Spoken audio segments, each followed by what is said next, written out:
Now we'll just have a look at some of the facilities that students have at this school here. Hola amigos, ¿qué tal? Stuart here with an update video. We'll have a bit of a chat about what has happened in Spain over the last week or so from a news point of view. As you can see, I'm in a different location today, a fantastic location, smack bang in the middle of the Salamanca province in western Spain, let's say. We'll see if we can go down there and check out the grounds and continue the conversation today, but I'm going to start talking about some of the main stories that have caught my attention in the news this week in Spain in this classroom setting here. A typical classroom at a private school here in Spain, a religious school here in Spain. So this is where I am today. So what have been some of the big stories dominating the press this week in Spain? Well, it's all about NATO, the North Atlantic Treaty Organization. I think that's what the acronym stands for, NATO. There was a NATO summit earlier in the week, all of the NATO countries getting together in the Netherlands, in the city of The Hague. Donald Trump made an appearance, of course, as did all of the other leaders, I believe, and there were some tensions. Tensions primarily because of Spain's refusal to meet the new spending targets that NATO has put on the table of 5% of GDP. And let's just say that Mr. Trump is not happy with Spain's refusal to pay up. Nearly all of the NATO countries have agreed to increase spending. Even Canada has agreed to increase spending. And let's be honest, Canada has been a problem for NATO in recent years, but now the problem for NATO is Spain. And basically the issue is that Spanish Prime Minister Pedro Sanchez said late last week that Spain is not going to meet that 5% target. Sanchez has told NATO that instead of spending more money on defense, that money would be better off spent on social issues here in Spain. And let's just say that NATO, and the United States in particular, is not happy with Pedro Sanchez's decision.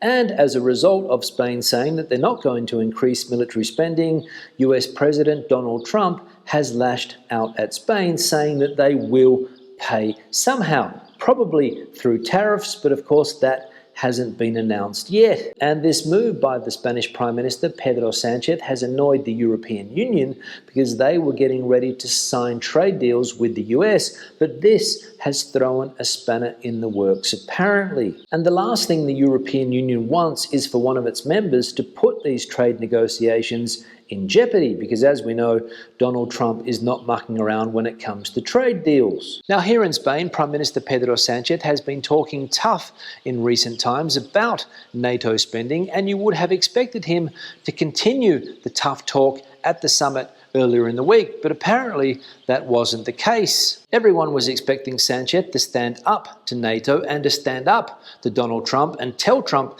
exactly what he thinks, but that didn't happen. And now anti-government newspapers here in Spain, for example El Mundo, are using the word chicken to refer to Prime Minister Sanchez because he didn't have the cojones to tell Trump and the rest of the NATO countries what he really thinks. That's why the press here is calling him a chicken. And critics of Mr. Sanchez are saying that Spain's international reputation has taken a hit as a result of this NATO spending fiasco. Let me know what you think in the comment section below.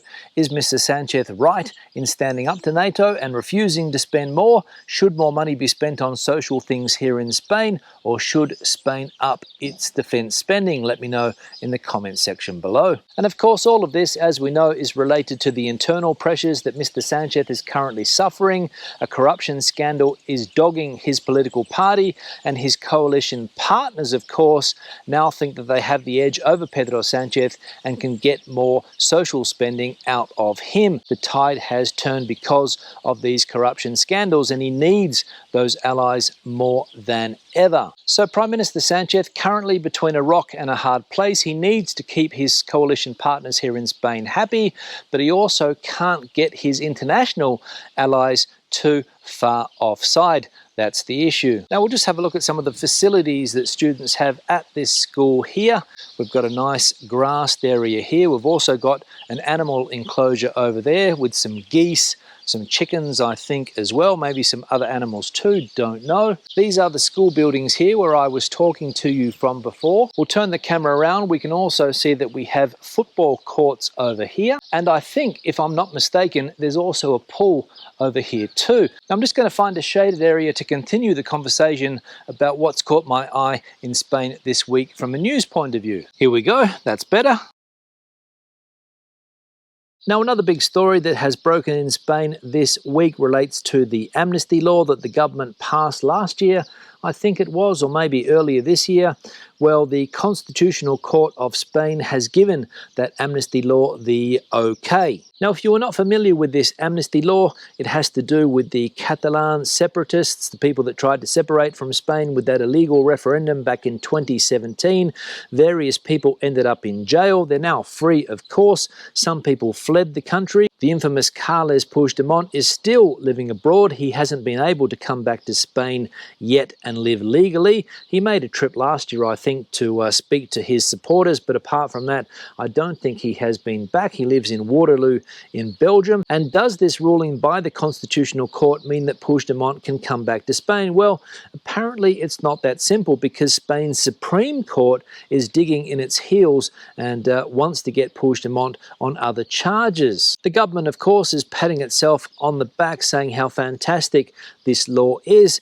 Peace has arrived in Catalonia, peace between the Spanish central government and the Catalan politicians, of course, but the rest of Spain, I don't think, is as happy as the government is about this. So it'll be interesting to see if Puigdemont does make it back to Spain, or if the Supreme Court continues going after him. To be honest, I've got no idea what will happen, but interesting times ahead for Mr. Puigdemont, I think. And the final thing I'll talk about today relates to the weather, and it's because an extreme heat wave is going to hit Spain over the next couple of days. And one article here about the heat wave in the British press outlet, The Express. I know what you're thinking, Stuart, it's The Express. But a warning for people coming to Spain. Spain heat wave warning, as tourists told to do one thing as much as possible. Now, do you know what that one thing is when there's a heat wave here in Spain, when temperatures do get into the high 30s, the low 40s? What is the one thing that you should be doing? Well, according to The Express, it's a very simple thing, and it is drink lots of water. Fairly simple advice, but very good advice. And another piece of advice that I would throw in there is stay out of the sun during those peak hours of the day. That's what the locals do, and that's what tourists should also be doing. Stay indoors, stay out of the sun, keep well hydrated, which is drinking lots of water, of course, and also put on a hat and sunscreen, because this midday sun here in Spain will burn your skin very, very quickly indeed. So the first official heat wave here in Spain for the summer. It has been hot up until now. We've had temperatures in Madrid at least in the high 30s for at least a couple of weeks, but the official heat wave just around the corner, hitting tomorrow, Sunday, maybe Monday, Tuesday as well, and then possibly temperatures will drop. So if you're coming to Spain, or if you are in Spain currently, take care with the extreme temperatures. Now we've got a quick break for lunch. I'm going to show you guys what we've got on the table here for lunch. It looks nice. So we've got a green salad over here. We've got another type of potato salad here. We've got some bread. I've got a beer. We've got some pork. We've got some watermelon. We've got some cherries and different types of fruit here available as well. And also a bottle of white wine and a bottle of red wine just in case. So I'm going to say that we are really being looked after here today. Now I'm going to have lunch and I'll finish the video. So time to wrap this video up from this magnificent location here in the province of Salamanca. Questions and comments, please leave them in the section below. If you have anything to add to the conversation today, I would love to hear it. I would love to hear your opinions on Spain's NATO situation, on Puigdemont, and also on the heat wave that we are currently experiencing here in Spain. Give the video a thumbs up if you liked it, thumbs down if you didn't. I'll see you in the next one. Don't forget to subscribe to the channel and turn on notifications so that you never miss a video. Hasta luego from Salamanca.